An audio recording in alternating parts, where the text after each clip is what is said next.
please put your hands together and welcome to the stage my friend and yours, Sue Gives a Fuck.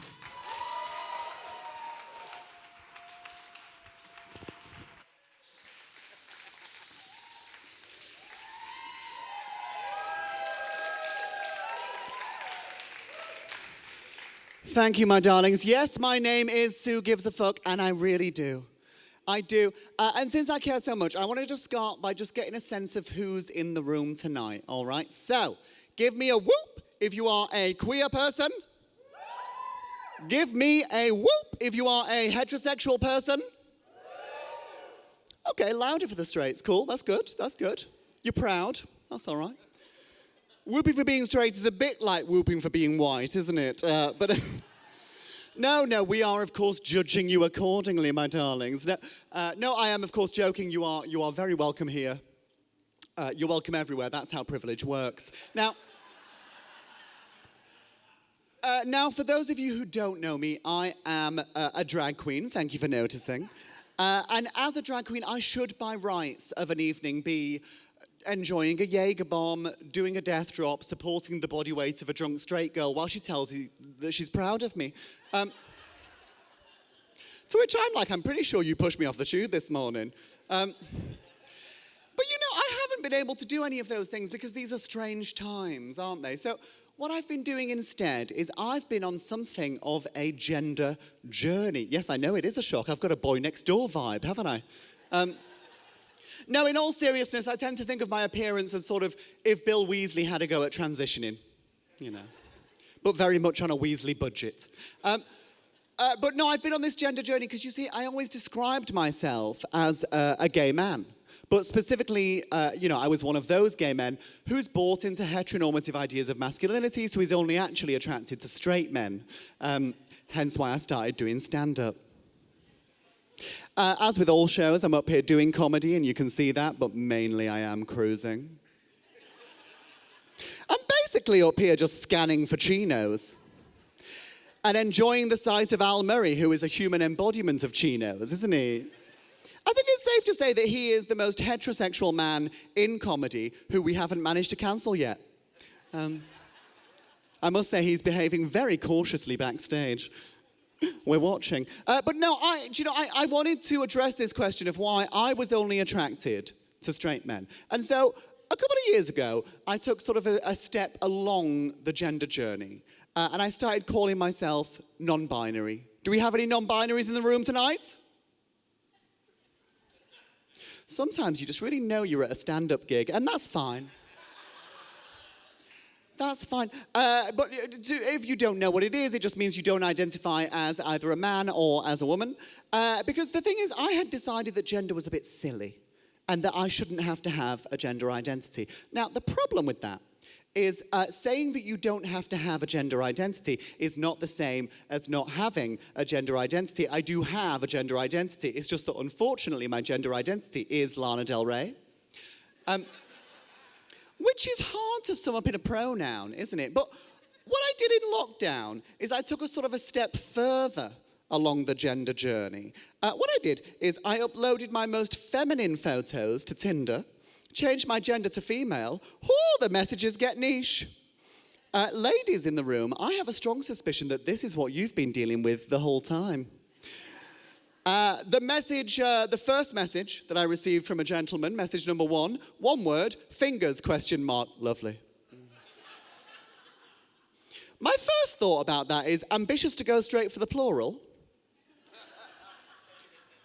And my second thought is, do you know what? That sort of opening was fine when I was a gay man and I was on Grindr, but this was Tinder and I was a lady now. I expected romance. I expected sentences. All right. Well, the next message that I received was arguably a sentence.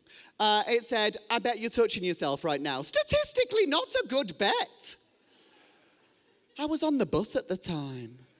You know, so granted he was bang on, but he was very lucky. There have been some more promising gentlemen along my gender journey, I'm pleased to say. The first one we shall call Charlie, because that was his name. Charlie was a straight Essex lad, bit of rough, you know. Charlie said that he was going to make me feel like I was a real woman, which apparently mainly involves doggy style. Which I think is something that a lot of feminists haven't understood, isn't it? It's not really about being a role model or a mother or a sister, you know, it's about wearing silky tights while he puts it in your bum. But Charlie and I have been in touch over the course of this gender journey, and over the course of this period, he's gone from being just my straight Essex lad bit of rough to my actual drag daughter. Oh, he was on a bigger journey than I was. Not what I wanted, Charles. So I carried on. Now, I am not one of those gays who has spent lockdown going from hookup to hookup, and I'm aware when I say this that I am calling out every gay in the room. And no, sucking it through a letterbox does not count as social distancing. But I will admit that I did go to recently. I went to meet a gentleman. It's fine. I used hand sanitizer as lube, of course. And I refused to leave his house for 14 days. Which, admittedly, is what I found awkward. But I said, I'm sorry, it's a pandemic. Where's your Blitz spirit, love? No, in all seriousness, the first person that I met on this gender journey, we shall call Al, because I'm enjoying how uncomfortable he looks backstage. Now, Al taught me a series of valuable lessons. And they're not lessons that I thought that I would ever have to learn. Lesson number 1, do not, of a Friday evening, finish work and head to the office bathroom to do a drag face. Why? The cleaners want to go home. They want to go home and they will be banging on the door, but you can't let them in because, of course, you've got an eyelash over here, you've got a bit of mascara over there, you've got your trousers around your ankles because you're not just powdering your face. Lesson number 2, when you're doing your speed drag face, don't also try and do a speed anal shave. You will cut yourself. And then you'll try and powder over the cut, creating a red paste. Lesson number 3, once you've finished this process, don't pull up your trousers and open the door and push out through a semicircle of disgruntled cleaners wearing what can only be described as negligee. And then get on a train to Chelmsford. Yeah, it turns out Chelmsford is in Essex, is a busy commuter train. You won't feel comfortable.